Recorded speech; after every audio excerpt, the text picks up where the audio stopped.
Pemirsa, Musrenbang memang merupakan wadah yang berjenjang untuk menampung aspirasi masyarakat secara bottom up.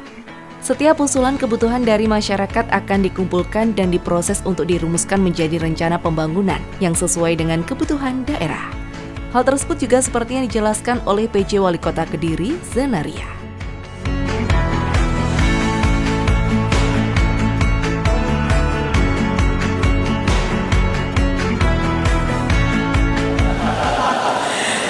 Seperti kita ketahui bahwa Musrenbang tingkat kecamatan merupakan wadah untuk menjaring aspirasi dan masukan melalui pendekatan bottom up, jadi dari bawah, dari masyarakat di seluruh kelurahan yang ada di kecamatan kota, termasuk pemangku kepentingannya, stakeholder.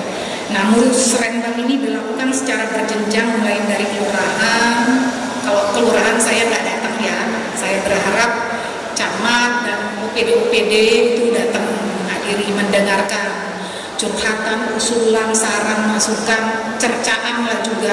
Kenapa tahun lalu belum dipenuhi, kan pasti gitu tuh kalau di kelurahan. Nah, sekarang hari ini kita di kecamatan.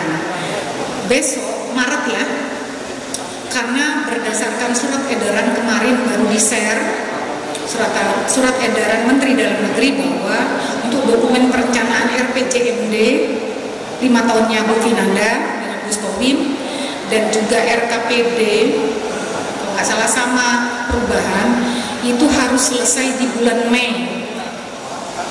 Jadi hitungannya itu tinggal 2 bulan efektif, 2 bulan setengah, Maret, April, Mei.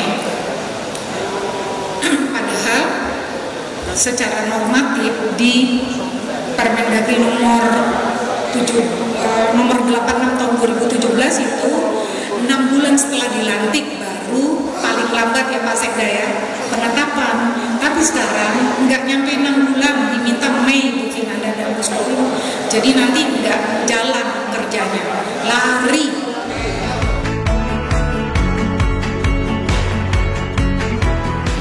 Dalam kegiatan Musrenbang Kecamatan ini, PJ Wali Kota Kediri juga menjelaskan jadwal pelaksanaan Musrenbang RKPD Kota Kediri. Penjelasan tersebut bertujuan agar masyarakat dan seluruh pihak yang terlibat dapat memahami tahapan dan waktu yang telah ditetapkan untuk setiap proses dalam perencanaan pembangunan daerah, khususnya Kota Kediri.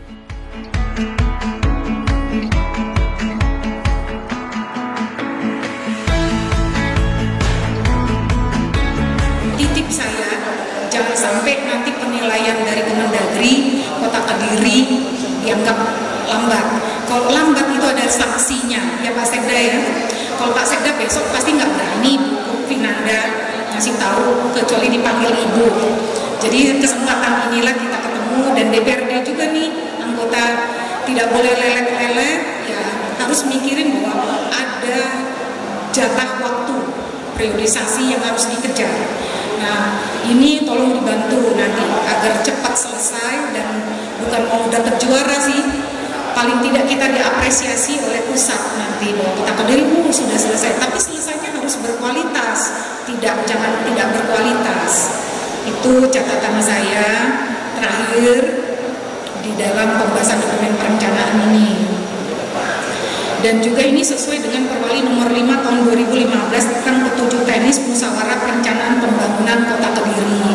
Sudah lama memang Perwali ini, tapi nanti bila dirasa oleh anggota DPRD atau oleh Ibu dan Gus Kowim bahwa perlu revisi silakan. Tapi setiap melakukan revisi memang harus ada evaluasi. Silakan agar mendapat percepatan. Jangan sampai pasal-pasal di Perwali dan aturan perda di sini menghambat. Kalau saya tuh tadi udah cerita sedikit sama Bu Vinanda bahwa kalau saya PJ, aturan apapun kalau merevisi harus izin ke pusat, ke Menteri Dalam Negeri melalui gubernur. Jadi panjang rentang persetujuannya.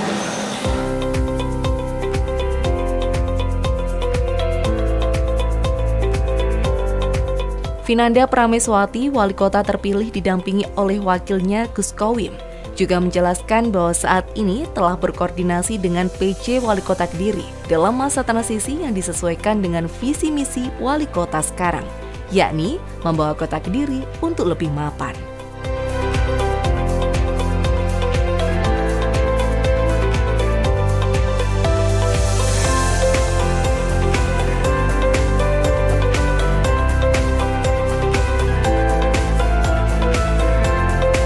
Penetapan wali kota dan wakil wali kota terpilih yang telah dilakukan di 15 Januari yang lalu di DPRD Kota Kediri, dan Bu PJ beserta kami sudah berkoordinasi terkait dengan transisi pemerintahan. Hari ini juga merupakan salah satu bentuk perwujudan transisi agar dokumen tahun 2026 dapat sinkron dengan visi misi MAPAN. Tidak hanya itu, hari ini juga sebagai bentuk untuk memastikan bahwa adanya kesinambungan antara dokumen tahun 2026 dengan program dan visi misi MAPAN serta Sabta Cita kami.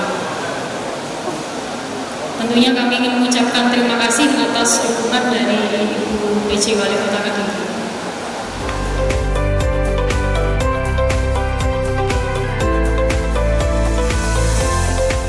Dalam kesempatan ini, Wali Kota terpilih Vinanda Prameswati juga memaparkan tagline MAPAN yang diusung untuk membawa Kota Kediri lebih maju, aman, produktif, agamis, dan ngangeni.